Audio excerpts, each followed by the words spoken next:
अस्सलाम वालेकुम रहमतुल्लाहि वबरकातुहू। अज़ीज़ तलबा व तालिबात, एक बार फिर से डिजिटल स्कूल में आपका इस्तकबाल है।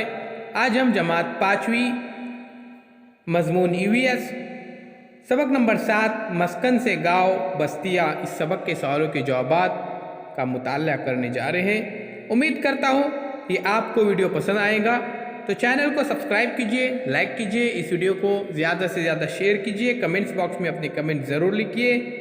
डिजिटल स्कूल इस एंड्रॉयड ऐप को आप ज़रूर डाउनलोड कीजिए, बिल्कुल फ्री है। सवाल इस तरह से है, अक्लमंद इंसान की तवज्जो किन जानवरों के शिकार पर ज़्यादा थी? तो जवाब है, अक्लमंद इंसान की तवज्जो जंगली सूअर, हिरन, भेड़ों, पहाड़ी बकरियों जैसे छोटे जानवरों के शिकार पर ज़्यादा थी। अगला सवाल है, पत्थर की जदीद ज़माने की तहज़ीब की खुसूसियात क्या है? जवाब है, पत्थर की जदीद ज़माने की तहज़ीब की खुसूसियात खेती बाड़ी की इब्तिदा है। आइए प्यारे बच्चों, सवालों के जवाबात का सिलसिला आगे बढ़ाते हैं। तो पत्थर के वस्ती ज़माने के अक्लमंद इंसान की ग़िज़ाई तौर तरीक़ों में भी तब्दीली होने लगी थी, इस बयान की वजूहात लिखना है। तो जवाब है, पत्थर के वस्ती ज़माने में हर तरफ माहौल में तब्दीलियाँ होने लगी थी। इंतहाई सर्द आबो हवा बदल कर गर्म होने लगी थी। इन तब्दीलियों की वजह से बड़े ढेल ढोल वाले जानवर ख़त्म हो रहे थे, इसलिए इंसान माहीगिरी और छोटे जानवरों के शिकार पर निसार करने लगे थे। इन वजूहात से पत्थर के वस्ती ज़माने के अक्लमंद इंसान की ग़िज़ाई तौर तरीक़ों में भी तब्दीली होने लगी थी। आइए अगला सवाल देखते हैं। इंसान एक ही मकाम पर तवील अरसे तक क़याम करने लगा। तो जवाब है, भटकने वाले अक्लमंद इंसान के गुरोह बदलती हुई आबो हवा के मुताबिक मुख्तलिफ मकामात पर बस्ती बसाकर रहने लगे थे। तरह तरह की आबो हवा के लिहाज से वो फसल की कटाई, फलों और जड़ी बूटियों की ज़ख़ीरा अंदोज़ी के काम, मछलियाँ किस मौसम में बाफरात दस्तयाब होंगी और किस मुकाम पर ज़्यादा शिकार मिलेंगे, इसका मुशाहदा करते थे। इन वजूहात के बिना पर इंसान एक ही मकाम पर तवील अरसे तक क़याम करने लगा। आइए आगे चलते हैं। तस्वीर में घर की बनावट कैसी है? तो तस्वीर का मुताला करके आपको जवाबात देने हैं। तो तस्वीर में घर ढलवान छत की है जो घास और लकड़ी से ढके हुए हैं। सवाल नंबर 2, तस्वीर में घरों की तामीर के लिए कौन सी चीज़ें इस्तेमाल की हुई नज़र आती हैं?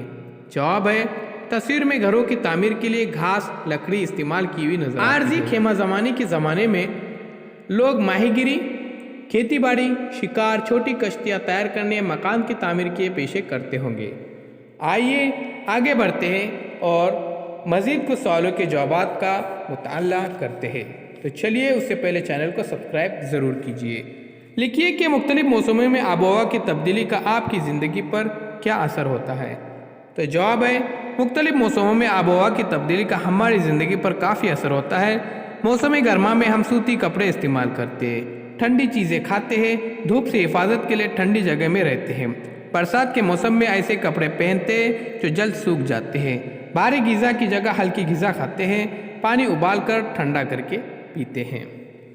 अब देखिए प्यारे बच्चों, पत्थर के जदीद ज़माने के गांव और जदीद गांव में यहाँ पर हमको फ़र्क बयान करना है। तो पत्थर के जदीद ज़माने में गांव बस्तियाँ कायम करने की इब्तिदा हुई थी। तो जदीद ज़माने में गांव बस्तियाँ कायम होकर वहाँ कई नस्लें आबाद हो चुकी थी। पॉइंट नंबर 2, इस ज़माने में गांव के इंसानों का गुरोह ख़ास तौर पर मवेशी पालने और खेती बाड़ी करने लगा था। पॉइंट नंबर 2, जदीद गांव में देखिए, मौजूदा ज़माने में गांव में खेती बाड़ी के अलावा कई इजाफी पेशे शुरू हो चुके थे। पॉइंट नंबर 3, इस ज़माने में खेती बाड़ी के औजार इब्तिदाई शक्ल के थे, वही जदीद गाँव में। पॉइंट नंबर 3 है, मौजूदा गाँव में तरक्की याफ्ता औजार इस्तेमाल करके खेती बाड़ी की जाती थी। तो पत्थर के जदीद ज़माने के गाँव में चौथा पॉइंट है, काश्तकारी की इब्तिदाई हालत होने की वजह से आप पेशी की हालत, उसके बाद अनाज की किस्में महदूद थी। जदीद गाँव में चौथा पॉइंट है, मौजूदा ज़माने में गांव में आब पाशी और अनाज की मुख्तलिफ किस्में मुहैया है। तो अज़ीज़ तलबा व तालिबात, ये तमाम सवालों के जवाबात आपको लिखना है और उसे याद भी करना है। ये तमाम सवालों के जवाबात आपको चैनल के प्लेलिस्ट में ज़रूर मिलेंगे। साथ ही साथ डिजिटल स्कूल एंड्रॉयड ऐप में भी मौजूद है। साथ ही साथ दीगर वीडियोज़ भी अपलोड किए गए हैं, उन्हें भी ज़रूर देखिए। तो शुक्रिया बहुत बहुत आपका, बने रहे हमारे साथ।